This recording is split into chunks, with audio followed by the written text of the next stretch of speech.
It's the very small messages. You pointed out that Halloween episode. I've been doing my podcast for 6 years now, and it's news and information for the diabetes community. It's not always about our family or my son, but I will get emails like I got about that. A woman sent me an email and she said, "Thank you so much for doing that episode. This is our first year with Halloween." She didn't say how old her son was. She said, "He's very nervous about it. And we listened to your episode, and now I feel like we're so much better prepared and he can just have fun and be a kid." And when I get emails like that, it is absolutely incredible. I mean, selfishly, how much joy do I get out of that? Disinformation is spreading. There will be a surprise outbreak. Is the issue of pandemic. No social distancing at all. They said that they would express their concerns about the mask supply. Where's the mask? Where's the gloves? A second wave is... We all need some good news. This is a message for all the healthcare workers out there. Thank you. If you're looking for hope tonight, raise your hand. If you feel alone and don't understand, if you're fighting the fight of your life, then stand.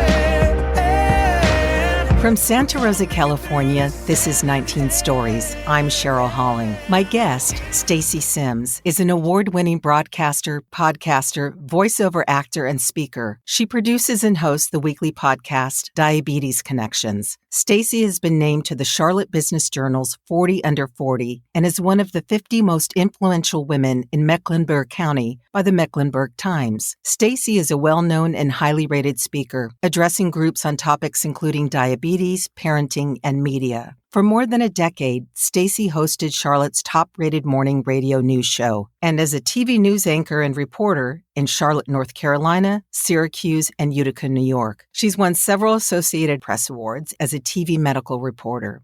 In December of 2006, her son Benny was diagnosed with type 1 diabetes, just 1 month prior to him turning 2. Stacey began writing about diabetes 1 month later and published the book The World's Worst Diabetes Mom, and an award-winning cookbook, I Can't Cook, But I Know Someone Who Can, in which she donates all of the profits to the Charlotte chapter of Juvenile Diabetes Research Foundation, also known as the JDRF. I'd like to welcome Stacey Simms to 19 Stories. Cheryl, thank you so much. I'm very excited to be here. I am so excited to have you here, and I appreciate your patience while we got through your very illustrious career, everything that you've done. It's amazing. We'll try and fit you into the next 4 hours. How's that? Oh, gee. It's fun to hear. You can be my publicist going forward. Thank you very much for that. Okay, you're very welcome. You're very welcome. I think you're doing fine on your own. And so, first of all, I'm ecstatic to have you on my show, as you and I just met a little over 2 weeks ago at the She Podcast Live conference in Arizona. And we were both volunteering, working, and attending the conference. And you spoke on how to monetize your podcast, of which I hung on every word, took copious notes, still digesting all of your pearls of wisdom. And then I come to realize when I came home, you actually recorded an episode of your podcast while you were at the conference. So you are a rock star, my dear. I'm not sure how you did all of that. And I actually didn't plan on asking you this, but since I did mention She Podcast Live, and we're going to talk about your podcast, how did you become involved with She Podcast Live? And do you mind sharing a couple of your takeaways? Oh, sure. I've been involved in She Podcasts as a participant, I guess, as a woman who has a podcast and was involved in their Facebook group and has listened to their show. She Podcasts is a podcast. Since before I started my own show, I started in the summer of 2015. And when I was planning my podcast, I don't even know how I found it, but I found the show. So I've listened to She Podcasts, and I really just responded to their message. And it was at a time when I don't even know if they had launched the Facebook group. It was tiny. So, I felt like I got to know the hosts, and I became friends with Elsie Escobar and Jessica Kupferman, who started the group and host the show. And as time went on, and I had questions and I had answers, and, I'd been working in broadcasting my whole career. So podcasting was kind of a natural progression. We just kind of virtually hung out. And then in 2019, 2016, of course, I had to go to their first in-person conference, had a great time. I didn't volunteer. I didn't help out. I went as an attendee. And then as they got closer to this event, I had been talking to them kind of behind the scenes. I got a lot of questions about podcast monetization. You mentioned I do a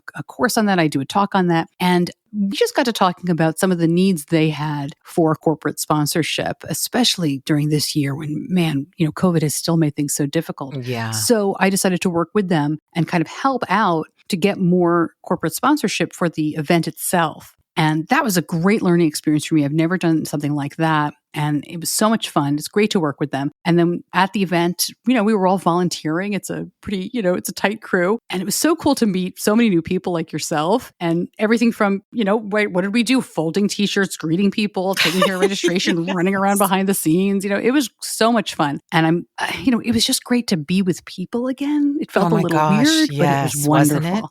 Yeah. What now was it weird for you at first? Because it really was for me. It was I kind of wigged out just for a little bit. Well, I had gone to Podcast Movement in Nashville over the summer. Oh, you did? Okay. Yeah. Okay.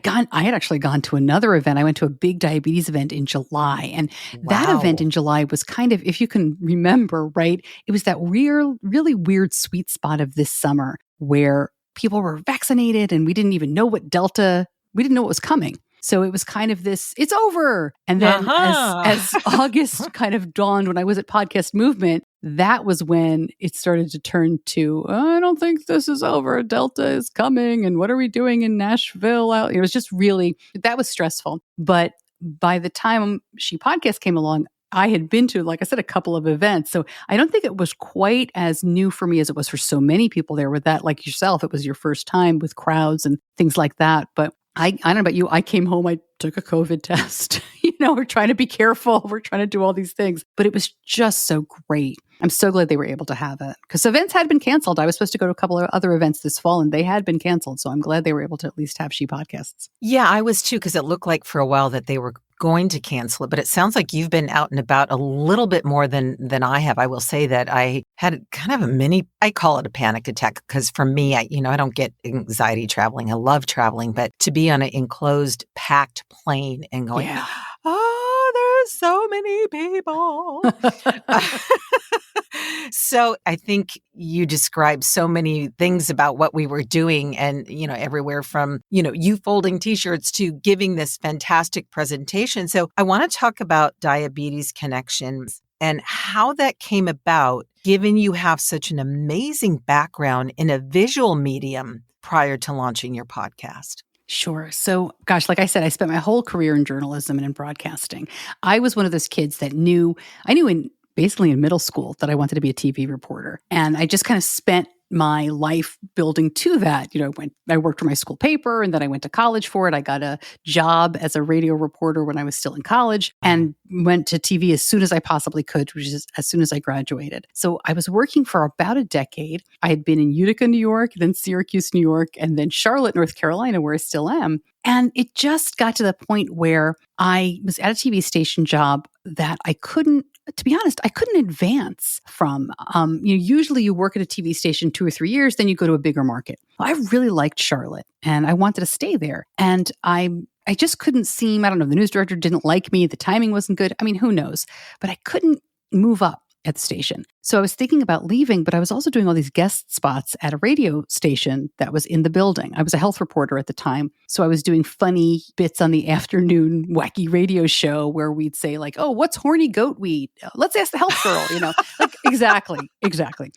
So I did a whole bunch of stuff like that. And it became a weekly segment. So, you see these stories, you'll know what I'm talking about, where it's like, which holiday cocktail has the fewest calories? Let's ask Stacey. I did all these crazy, wacky segments. But the radio general manager liked me.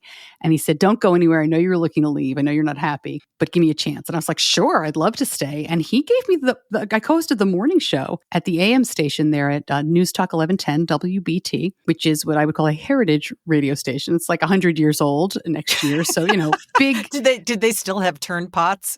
Or did they actually? No, I mean, it's a modern station, okay. But, it is one of these like blowtorch stations where you can hear it over the air. I mean, it's so funny, Cheryl. Nobody listens over the air anymore, but you can listen like Maine to Miami at night. I mean, it really has this monster signal. I love radio. And that's why I love podcasting. I just love it. Yeah. So I was so fortunate. I worked there for a decade. And then, frankly, I was getting up between that and my morning show at TV. I was getting up at 3:00 in the morning for 13 years. Okay. Yeah, it was terrible. My daughter went to middle school, and once she was in middle school and the evening activities started happening, I was like, this is just not going to work. I can't do this. And I decided, it was very difficult. I decided to leave. And that's when I went into, a couple of years later, I tried a few things, but then I went into podcasting, and it just was perfect. I'm so glad I did. I love it so much. And you are excellent at it. I actually listened to your Halloween episode last night. And I think that's a great place to segue into what your podcast, Diabetes Connection, is about, because I'd love to know, where were you at professionally when your son was diagnosed? Yeah. And so I'm going to ask you a couple of questions here, actually, is where were you professionally? How did you even get an inkling of his symptoms and eventually be diagnosed with stage 1 diabetes? Sure. So I was working in radio. I was at WBT. I'd actually, I'm laughing because my listeners remember I was pregnant and had my son while I was working there. So when I started at WBT, I had a 1-year-old, and then my son was born a couple of years later. So they went with me, and it wasn't the kind of radio show where you talked about your personal life a ton, but we did enough so that they knew that I had kids. They knew that I had young children, and they went through the pregnancy and the birth, and, here we are. So then he was 23 months old and had classic symptoms.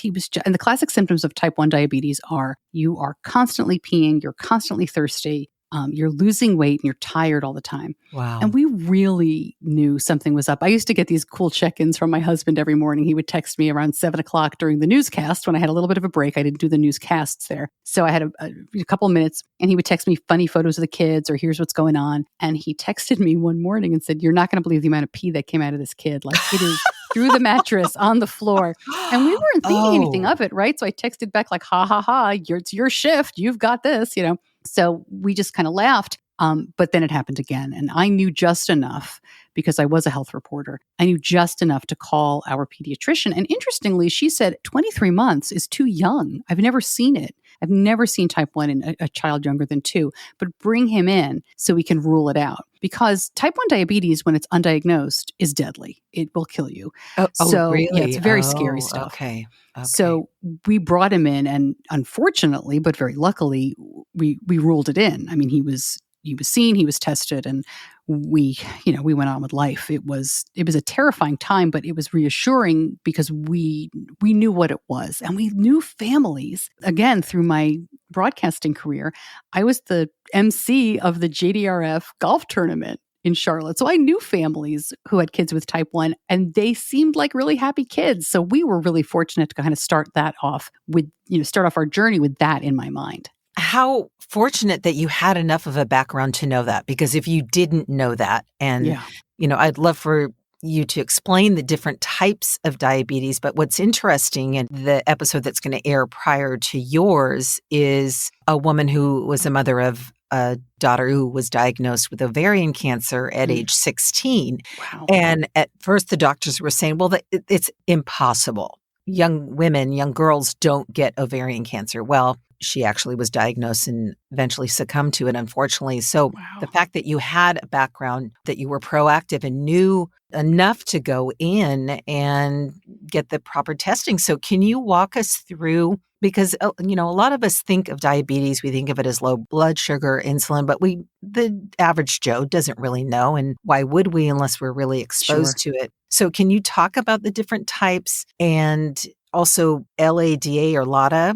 Oh, yeah. Yeah, sure. There's a bunch of different types of diabetes. So the most common types are type 1 and type 2, as you mentioned, the most common that we talk about. So type 1, which used to be called juvenile diabetes, but both type 1 and type 2 are chronic. So then they affect the way your body regulates glucose or blood sugar. Glucose, the sugar that we eat, and it's not just powdered sugar, right? We think about that, but glucose is in everything, and it's the fuel that kind of makes our body go, right? We tell little kids, like, you put fuel in your car and it goes, you put good, healthy food in your body and it goes. Sure. So, but to enter the body's cells, glucose needs a key to get in, and that key is insulin. This is obviously a very layperson, explanation. So when you have type 1 diabetes, you don't produce insulin. So you can kind of think of that as you have no key. You've lost the key. So glucose has no way into the cell. When you have type 2, you don't respond to insulin as well as you should.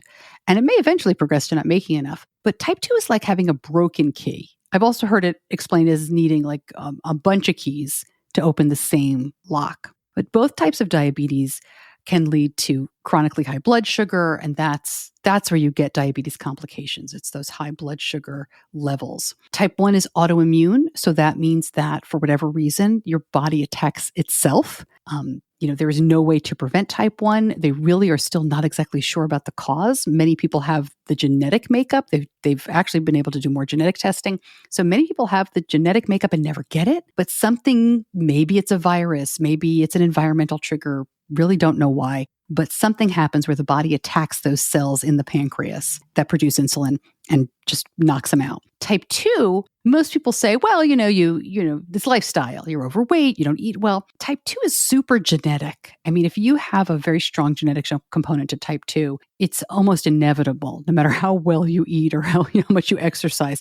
There's also a lot of environmental factors, and it's very, very much unknown still. So in what way? That's really interesting. The environmental? Yeah. Oh, it could be pollution. It could be just changes in the environment, changes in food that we don't know about. Interesting. I like to point that out, Cheryl, because there is so much blame and shame associated with type 2, right? It's a joke, right? Hashtag diabetes on my dessert. And, people they go undiagnosed. They don't use the insulin if they need it. It makes me so upset and angry, frankly.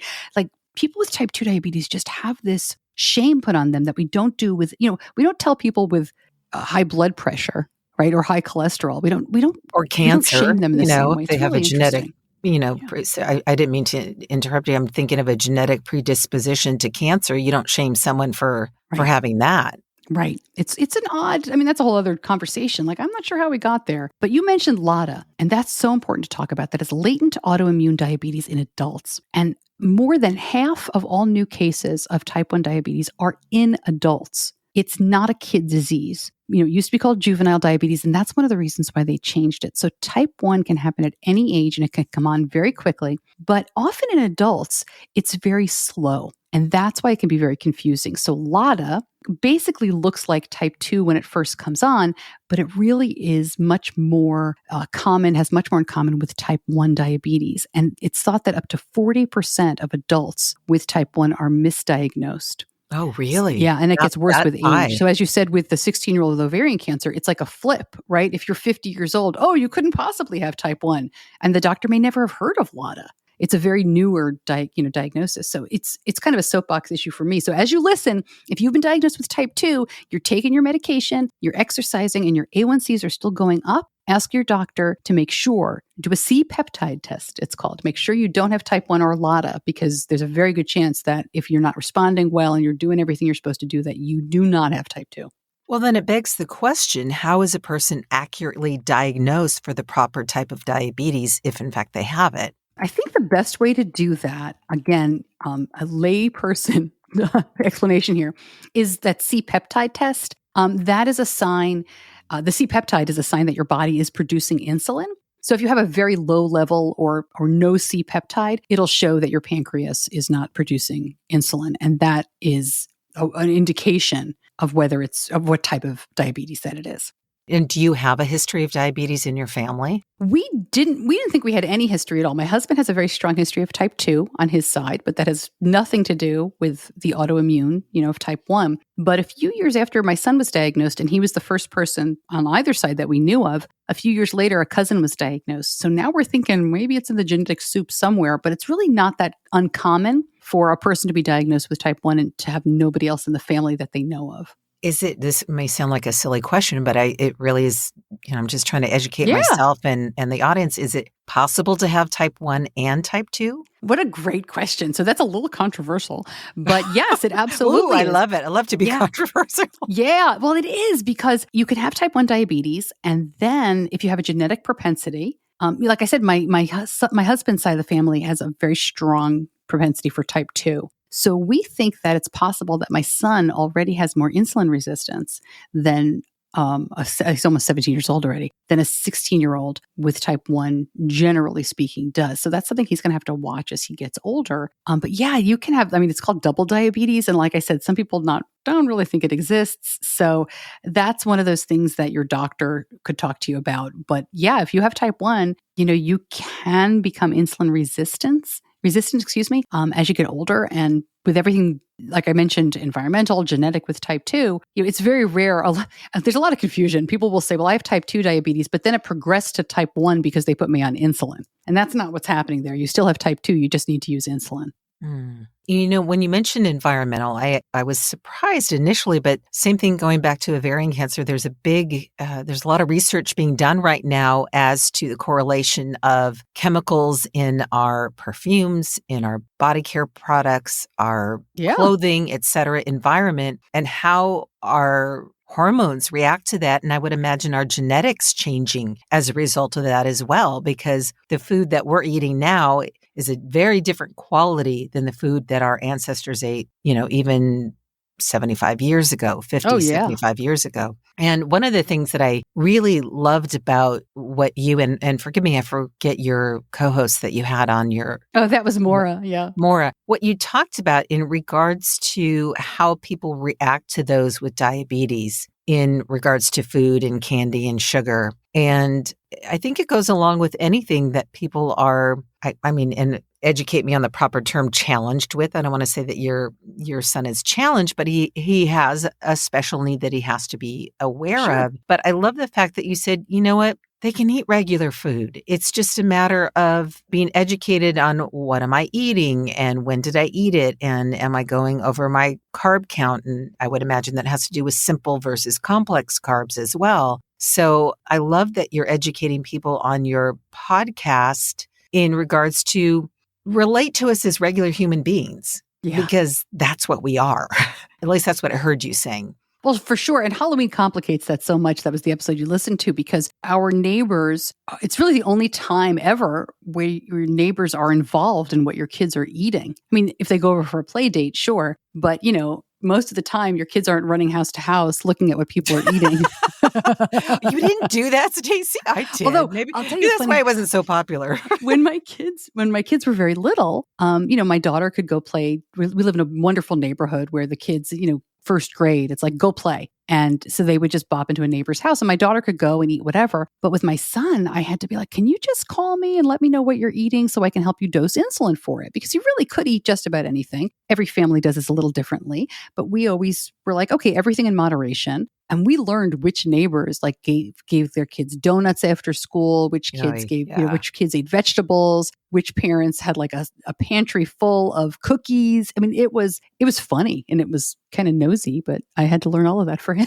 Well, I think, didn't we figure that out as kids also? Because I remember going to, and I don't know why I had the response I did when you said which parents give donuts, because we actually liked those families because it'd be like, ask your mom if we could have a donut. And then, Mom, Cheryl wants to know if we can have a donut. And you're like, yeah. Right. Well, I had a friend she was allowed to eat sugared cereals, which I was never allowed to eat growing up. So when I had a sleepover at her house, it was like, yeah, let's get the cookie crisp out. This was amazing. Yeah. Or what were the chocolate? What was the chocolate cereal? Like Count Chocula? Yes. Yes.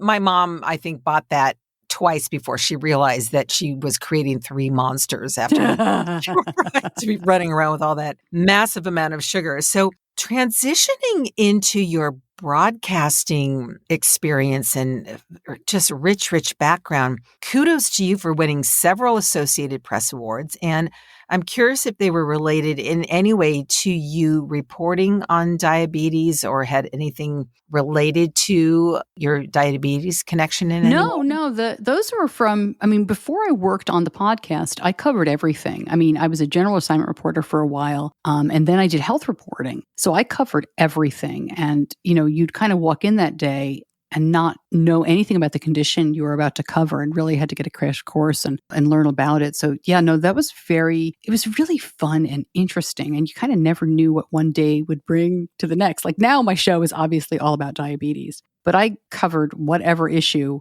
one of the biggest issues I remember covering, and I didn't win an award for this, but it's just so interesting to think about because no one remembers in the late 90s, it was illegal to advertise pharmaceutical products and medications on television. You just didn't do it. You couldn't do it. And that was a big story I covered. And it's amazing to me now because everything that people were worried about has pretty much come true, unfortunately.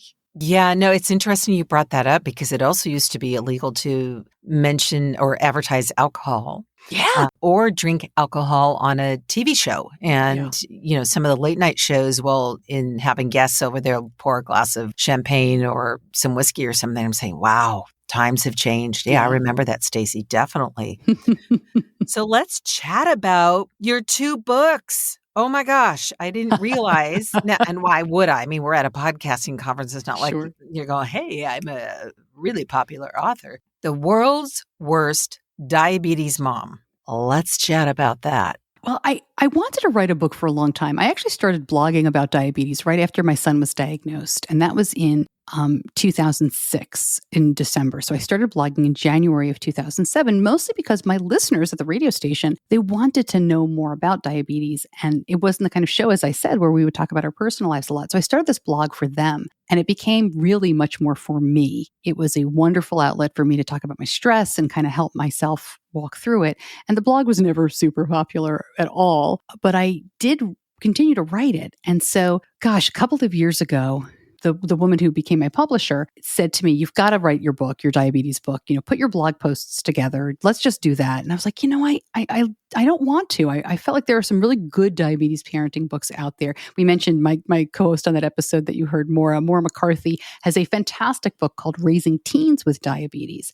And she also has another book, The Everything Guide to Raising Kids with Type 1. I mean, it was just really, she's a great author. And there are other books like that. I just didn't want to copy them or put more similar information. And then one day there's a lot of Facebook groups, as you can imagine, for parents of kids with type 1. And I try to stay out of most of them, but every once in a while you get sucked in. And there was this really negative back and forth I had. I have a very, my philosophy about raising my kids, both of them, is just, I want them to leave eventually, right? I want to teach confidence and independence and responsibility. And sometimes people are very worried about that, very fearful without diabetes. And then you add a chronic condition to it and it's even more scary. And this guy basically was very nasty and said horrible things like, you're going to kill your kid and you're not doing him right. And it was terrible. Oh. And I just said I must be the world's worst diabetes mom. And then I slammed the computer shut. Then I laughed and I said, oh my gosh, that's the book. That's the book, just to talk about how bad of a quote unquote, how bad of a mom I am. How dare I do these things? And, that struck me as fun and funny and a really good entry point. I actually went back. I did a screenshot of all the conversations I had just had, and then I deleted all of them because I felt like I was nasty too. And it was not my finest moment, Cheryl, I'll be honest with you. Well, you're human. Come on, you're human, and someone is telling you how to it was horrible. Raise your child. But let's look at the positive. You were able to turn that around so quickly and have that epiphany that this is the name of my book, and add some humor to that and bring some levity to it. But you touched on something that if you care to talk about it, because this is about from fear to hope. And you mentioned, about the fear that a lot of parents live in when they get this kind of diagnosis for their child. So what was going on for you when you got this diagnosis, and what helped you move beyond your fear? It was terrifying. First, I told the story very quickly of his diagnosis, but we actually went a full week without really knowing what was going on, from the time I took him to the doctor to the time we definitely got the diagnosis of type 1. And one of the problems was we caught it so early that his fasting blood glucose number came back normal. And so then it was a question of, well, what the heck does he have if it's not diabetes? I mean, how scary is this going to get? So we spent a week pretty much in flux. And by the time we got his diagnosis, it was almost a relief. But then, because, we were thinking horrible, horrible things. But then you start thinking, how am I going to live this life with this not yet 2-year-old kid? All the shots that he needs, all the supervision he needs. How is he going to go back to daycare? If I give him too much insulin, his blood sugar is going to go terribly low and he could end up, in a terrible situation. If I don't give him enough insulin, he could be chronically high and have complications later on. So it's a very difficult balance. And frankly, diabetes is one of the very few conditions I know of, if not the only one, where they train you a little bit in the hospital and then they send you home and are like, hey, good luck managing.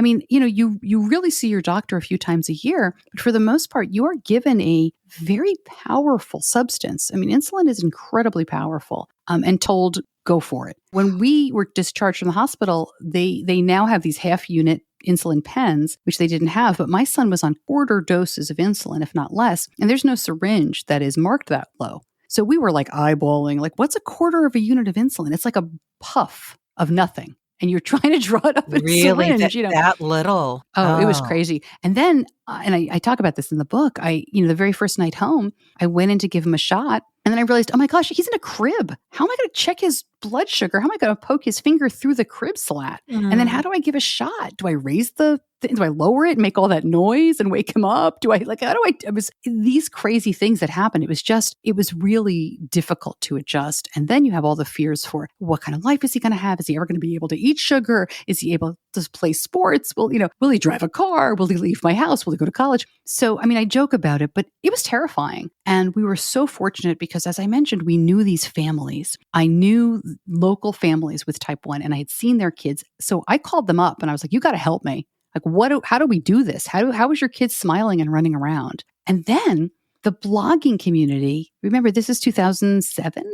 It was so strong. It was just really starting out. Mm-hmm. But those first, let's say 3 to 4 years, people were just beginning to blog about everything.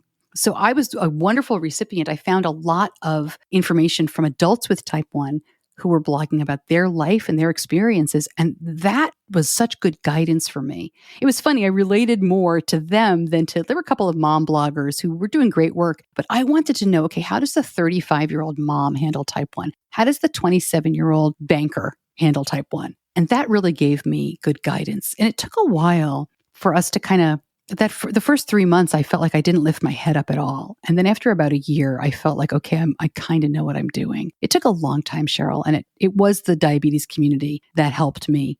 And now, I still worry a lot. I worry every time something new happens. I worry every time there's a new milestone, but I don't let that worry prevent Benny, my son, from doing what he wants to do. That's just not fair. I can't let my fear stop him. And that's kind of how we've handled it all this time. That's a beautiful thing that you just said, is that you can't let your fear influence how he lives his life. Yeah. Because kids respond to that, and then even if they weren't worried or fearful, they're like, oh, well, should I be? Is it, as opposed to just trying to do their best to get through each day and really be kids. So your book then, your other book, I Can't Cook, but I Know Someone Who Can. I love that title. I so love that. I love cooking, so I can't really relate to the title, but I can relate to other people who can cook better than me. So did that have anything to do with trying to figure out a diet or a menu for Benny, or that just came out of look, I can't do this, but I know people who can? What happened was I was looking for a fundraiser for our local JDRF chapter, and I was watching the Food Network one day, and there was a guy who was basically saying, this is one of the most basic tools. Everyone should know how to cut up an onion. And, but things like this are what trip people up in the kitchen all the time. And I was thinking, I don't even know how to cut up an onion. But I had married, my husband Slade is an excellent cook. It's one of the reasons why I married him. And I don't smart gal. Right? And I never did. And he actually owned a restaurant at the time. So he was always gone. I mean, that's another story altogether. When I was working mornings, he was never home at night. Oh, wow. Yeah. But also on the radio, my co-host was notorious in a fun way. He loved food. And so restaurants loved to come on our show. And then our producer got into it and became like a restaurant reviewer. It was really kind of a shtick that we all got into. So the conceit of the book was, I'm going to ask all of my restaurant friends in Charlotte to give me a recipe. So it wasn't just home cooks, so there were a couple in there, including my husband and a good friend of mine, but it was restaurants around Charlotte. And they gave us, behind the scenes stories and recipes. And I put them together with stories of my kitchen disasters, which were all true. And it was a book for charity. It's funny because it's still out there. I've talked about like reprinting it or bringing it back. So we'll see, because I'm getting, it's funny with the World's Worst Diabetes Mom, I got a lot more attention for like, well, what else have you written? And then that one came out a while ago. So we'll see if we put it back into publication, but it was so much fun to do. So it's actually not in publication because I did see it at one of the biggest online retailers who we don't need to Yeah, I plug think you to, but can still buy it. I know used copies are zipping around too. And I bring it, I actually have a couple of boxes left. So I will bring it sometimes when I go and speak. I think you can still get it online, as you mentioned. But yeah, it's kind of out of print. It's one of those weird amorphous situations right now where I'm trying to decide what to do with it next. Because that was a self-published, even though it's I guess it's called custom publishing now. That was a project that I did with a publishing company. So it's pretty unique. It's really kind of up to me to bring it back out. And since it was a charity project, I kind of let it lie. But I just signed up to do my next World's Worst Diabetes Mom book. So I think we might have to bring out the cookbook because it's so funny. Once you do another book, I guess I have like an author page now. It's just like, to me, it's still, it's one of those life goals where you think, gosh, I really did write that book. It's so exciting.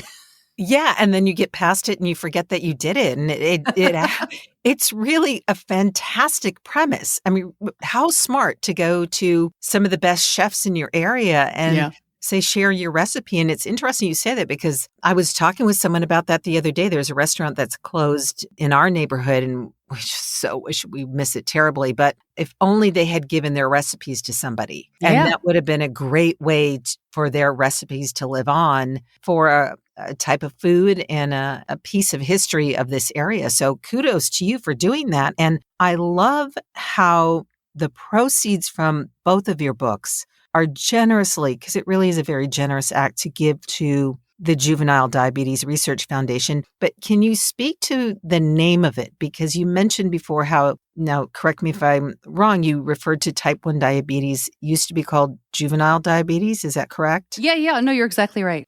So is it because they've had the name for so long, or is it really comprised of young people with diabetes? I'm so glad you asked because it's actually, I say it every time I mention JDRF, but they do not go by anything but the initials. So they have been around, since the 70s. They were JDF. They were just the Juvenile Diabetes Fund. Then they added the R a few years later for research. But they're so well known and they're so influential that they just didn't want to completely change the name. So it's just JDRF, the initials, and I explain it. But it is for people. It's really type 1, and in fact, their current CEO, I just heard him speak recently. He really wants to get away from even talking too much about the differences between type 1 and type 2 because the community is so much stronger together. There are so many more people with type 2. And one of his points was, these are all diseases that result in high blood sugar.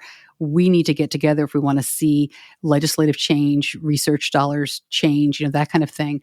It was very interesting. It wasn't well received by everyone. I think it's fantastic. Not everybody feels the same way. We'll see. You've kind of touched on an interesting nerve within the diabetes community. But, when my son was diagnosed, I spent a lot of time saying, well, he doesn't have type 2. Like, we didn't do this to ourselves. I didn't feed him too much sugar and candy. And then when you get into it a little bit more and you realize, like, well, nobody with any type of diabetes wants it or deserves it. So, I felt like I was throwing that community under the bus. So I'm kind of glad that I stopped and got a bit more educated. But yeah, JDRF is for right now, people of all ages with type 1. We'll see. I think we're going to see a lot more for people with all types of diabetes.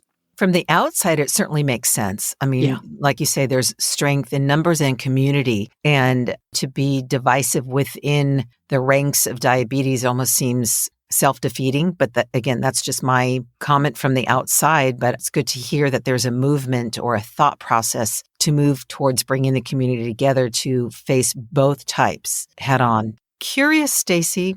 I mean, this seems like a silly question because you are so joyful and have so much effervescence. But what makes you hopeful? Oh my gosh, for diabetes?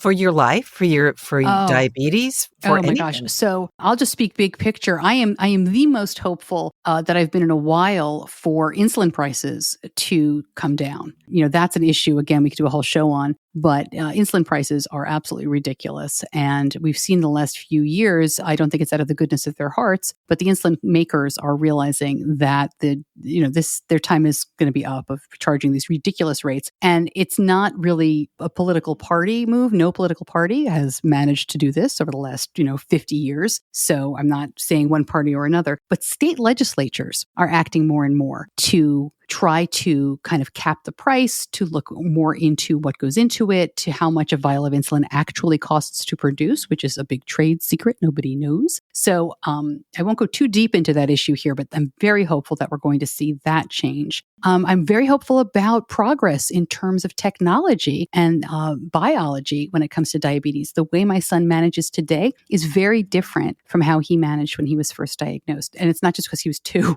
and now he's almost 17. He wears an insulin pump and a continuous glucose monitor. He does not prick his finger anymore, maybe once in a while just to make sure things are correct. But he wears a device in his arm called a continuous glucose monitor, and it sends his blood glucose numbers to his pump. It communicates, and it can automatically correct for highs and lows. It's not perfect, and it's not totally automatic, but it's a heck of a lot better than it was when we first started out. So there's a lot to be hopeful for within diabetes. And in my own life, I'm hopeful that I will finish book number 2 because I just signed up to do it. Well, that's motivation right there, sister. Right? Yeah, you just got to sign, and it's kind of like if you sign it, then you'll write. So these are all the little details we don't think about. Like, okay, if you still had to prick your finger, you're talking about every day, right? Or several times a day? Oh my gosh. Yeah. Like 10 times a day. I can't even imagine. I just can't even imagine 15 years ago when that was your reality or his reality. Oh my gosh. I'm just laughing because, right, I mean, he was 2. So it was a circus the first couple of weeks until he got used to it. Because can you imagine, like, you can't even explain to him what's going on. One day everything's fine. The next day everybody's trying to stab him. We were doing like 10 finger sticks a day. Right? No, it's funny. And then we did, I mean, he was up to, everybody manages differently. But with fast acting insulins, he was able to eat like a 2-year-old, which is like grazing all day long. We just needed to give him a shot whenever he ate. He was up to like 6 or 7 shots a day at one point before we switched to an insulin pump. He didn't care. After the first 2 weeks were terrible, but after he got used to it, as long as we didn't stop him from playing or really like pull him off to the side, he would just stick his arm out or stick his leg out. He didn't care after a while.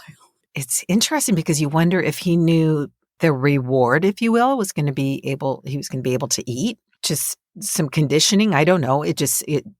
That's so much for a kid to endure. I just can't even imagine between the pin pricks in his fingers and then the shots. God bless both of you that you and your family, your whole entire family that, endured this time. Yeah, it was, I mean, you can tell that I joke about it a lot, but it was absolutely horrific. And it was very scary. And, it was not something that I like to think about, but it was important to kind of reflect on it. And I do think about it, especially, I think about his fingers, as you mentioned, when you do that many finger sticks over the years. And it's something, we added it up sometime when he went to kindergarten. It was like tens of thousands or some nonsense number. And when he swam or took a bath, you could see that his fingers were like in terrible shape. They just looked horrible. But he's been using the continuous glucose monitor now since he was 9 years old. So what is that? Almost 8 years. And his fingers are completely healed, which I never thought would happen in his lifetime. Wonderful. It's amazing. It's absolutely amazing. So that's one thing that that technology has really changed things for so many people in the diabetes community. And we're going to believe that it will continue to progress like that. What brings you joy? What brings me joy? Oh, my goodness. I would say, I've got 2 kids and they're in high school and college. So they're at this stage of their life where they're taking on their own adventures. I used to say like having kids, having my family is the biggest adventure of my life. And so now they're almost on their own adventure. So seeing them succeed, seeing them manage challenges, even when it's not what someone might call success, but they managed it well. Like that brings me so much joy. Being able to hit the heck out of a golf ball brings me a lot of joy. I play a lot of golf. Going to something like She Podcasts, which, we started out talking about, but being in a community where I talk about the diabetes community a lot, but being in the She Podcast community, I love it. I love hearing about everybody's shows, what they're doing, how they're making a difference. I mean, doing my podcast brings me so much joy just to be able to tell these stories and talk to interesting people. I can tell that because in listening to your podcast, first of all, your energy is off the chart and I love it. I just was like, I want to, encapsulate that in a little bottle and take a hit of that once in a while. But, although I have coffee, so maybe that's the same. Right, exactly. Me too. Yeah, me too. If you had to pick one of your greatest achievements, professionally or otherwise, what would it be? Gosh. I mean, the book is an easy answer. And I do feel that is something I'm always going to be proud of. But I think that it's the very small messages. You pointed out that Halloween episode. I've been doing my podcast for 6 years now, and it's news and information for the diabetes community. It's not always about our family or my son. But I will get emails like I got about that. A woman sent me an email and she said, "Thank you so much for doing that episode. This is our first year with Halloween." She didn't say how old her son was. She said, "He's very nervous about it. And we listened to your episode and now I feel like we're so much better prepared and he can just have fun and be a kid." And when I get emails like that, it is absolutely incredible. I mean, selfishly, how much joy do I get out of that? And we hear from families a lot that they're the only person that they know with type 1. They're in a small community. They don't know anybody. They're not sure how to talk to people about it. They don't know what questions to ask. They didn't know this technology existed, or they didn't understand this technique could be done. And when I hear from those people that we've made a little bit of a difference, that is incredible to me. I mean, it's so rewarding. And, that's what these mediums should be used for. We're talking about radio or TV or the news, or to be able to help somebody in a small way is really, to me, what it's all about. Yeah, and I don't think it's a selfish act at all that you would get satisfaction from hearing back from your listeners because, first of all, it's a real service that you're doing that maybe initially it was for you. But the fact that you are at this 6 years, which congratulations, anybody who has even thought of doing podcasting, it's not easy. It's not easy, even if you have a successful podcast. No. It may be easy if you have an entire team that writes and researches and, records and edits. That would be so nice. Let's get that, I know. Cheryl. Can we get that? I was looking for that. Anyone here, She Podcast, want to be my team, please? And conversely then, Stacey, do you have a less than successful time that informed you of the next right step to take? Oh, I have so many mistakes. I mean, that's what the World's Worst Diabetes Mom is all about. Every chapter talks about a mistake that I made with diabetes, with my son and my family, and what we learned from it and how we moved forward. And I continue to make mistakes all the time because that's definitely how I learn. And, with podcasting too, I've made some mistakes where I have thought, okay, this would be really informative or this would be very helpful, and it's not. And usually the mistakes I make with podcasting are when I kind of get ahead of myself and I think, oh, somebody else is doing this and I bet it will translate well for my audience. And I don't listen to what my audience wants. Right? Yeah. I think, oh, this will be great. And then it isn't. You have to listen to what your people want and what they're expecting. But diabetes-wise, most of the mistakes have just come because we haven't done it before. We haven't tried that thing. And, when you're talking about a condition like this, everything from the first time he goes to the movies by himself to, things small and like, what's he going to buy for popcorn? And is he going to wonder if his pump is beeping and does he want to take care of it in the dark? To he got his license earlier this year and driving, it's like, oh my gosh, now we have to go through all that and all the safety. And, so gosh, I feel like we've messed up an awful lot along the way. I didn't give you a specific answer there. Sorry. And no, you don't need to. You don't need to because it's really just a question sometimes for my guess of self-discovery of going, wow, I never really thought about that. Or where should I start? The reason I do ask that question is because when someone is successful and they have a successful podcast, they're an author, they've been in broadcasting. We haven't even touched upon your voiceover work, but there's kind of this idea that somehow you just arrived at this. And we need to talk about the mistakes because it allows other people to go, oh, I can fall flat on my face and it's okay. Well, yeah. And I think too, as I pointed out earlier, I would still probably be working in television if I had gotten a promotion at that Charlotte TV station. And I just couldn't get promoted. I still don't know what the deal was. And, you can either spend a lot of time examining that and really worrying about it, or you can say, all right, it's them or me. Like you got to pick one. And I'm going to pick them. It was them. Yeah. Wasn't a good match. Not me. I'm going to move on. And you kind of have to believe in yourself, even when you're really shaky on that. Yeah, I mean, even if you're faking it till you make it, right? Right. And so that total, which I thought was career derailment, led me to the most successful professional part of my life in radio, and then led me to an independent success in podcasting. And that really all came from not getting a promotion. So to your point, sometimes you do have to fail. My mother always says, and I don't think, she didn't make it up, but she always says, I never lose, I win or I learn. Yes.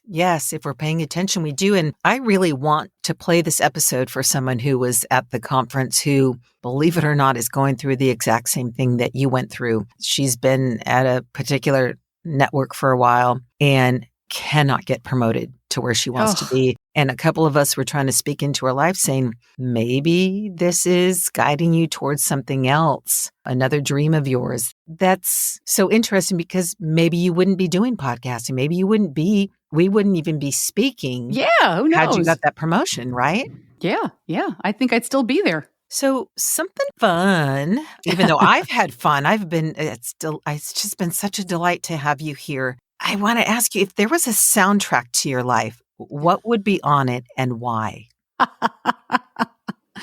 Okay, so Cheryl, my dream when I have time, Stacey. my dream when I have time is I am going to do a Broadway style podcast. I don't know what it's really going to be about, but we're going to, we'll do interviews. We'll have lots of fun. I love it. You can sing. As you listen, Cheryl serenaded me. It was my birthday when we were at She Podcasts. And oh my gosh, what a gift. I don't sing like that, but I'm a very appreciative theater goer. You're so kind. Thank you're you. amazing. But the soundtrack is absolutely big, belty Broadway stuff. And I listen to a lot of that when I'm like psyching myself up or I have a big project. I just absolutely love it. Like those big 11 o'clock numbers or classic big tap stuff. I mean, it's never going to happen for me, but I just love listening to it. Any favorites that you're listening to lately? Oh my gosh. Well, the more recent stuff is like Six. The musical Six is absolutely incredible. I've been listening to a lot of, I think it's Broadway.com. They put out playlists all the time and they'll be like the best, Act 2 opener of any show. And they'll put out a big playlist about it. I love it. Oh, and they'll love the concept of your podcast. Yeah, one of these days when I have extra time, I'm thinking when my son, right? But I'm thinking after book 2 and when my son goes to college, maybe that's when it'll happen. Okay, I'm going to check in with you.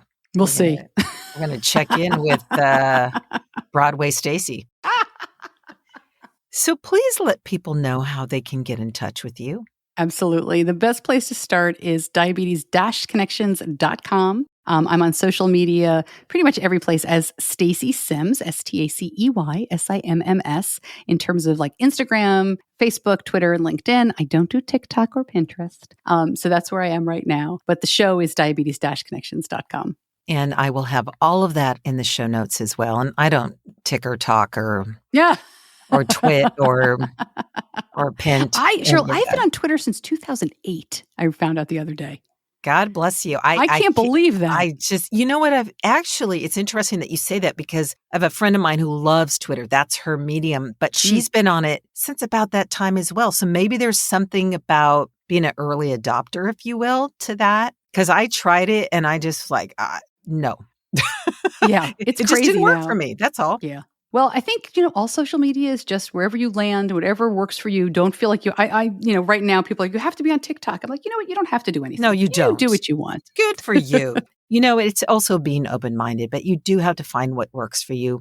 You've worked for me beautifully as a guest. I am so delighted that you spent time with me, Stacey. Thank you so much. Oh my gosh. Thank you. This was great. Good. I'm so glad. And we will stay connected through She Podcasts and look forward to the next live conference where we can gather around. And anything else you want to share with us before we say goodbye? No, I'm looking forward to seeing you again. And thank you, everybody, for listening. And no, it was so much fun. And just don't be afraid to make those mistakes. Go for it. God bless you, my dear. Thank you so much. And you take good care of yourself.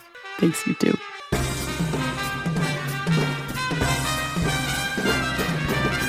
I'd also like to thank the following news outlets for the use of their clips in so aptly painting the picture of the fear that we're facing during this pandemic. BBC, PBS, Now This, UNESCO, and Some Good News. I especially want to thank Joel and Luke Smallbone, otherwise known as the group for King and Country, for allowing me to use an excerpt of their song Together, which could not be a more hopeful and inspiring song for such a time as this.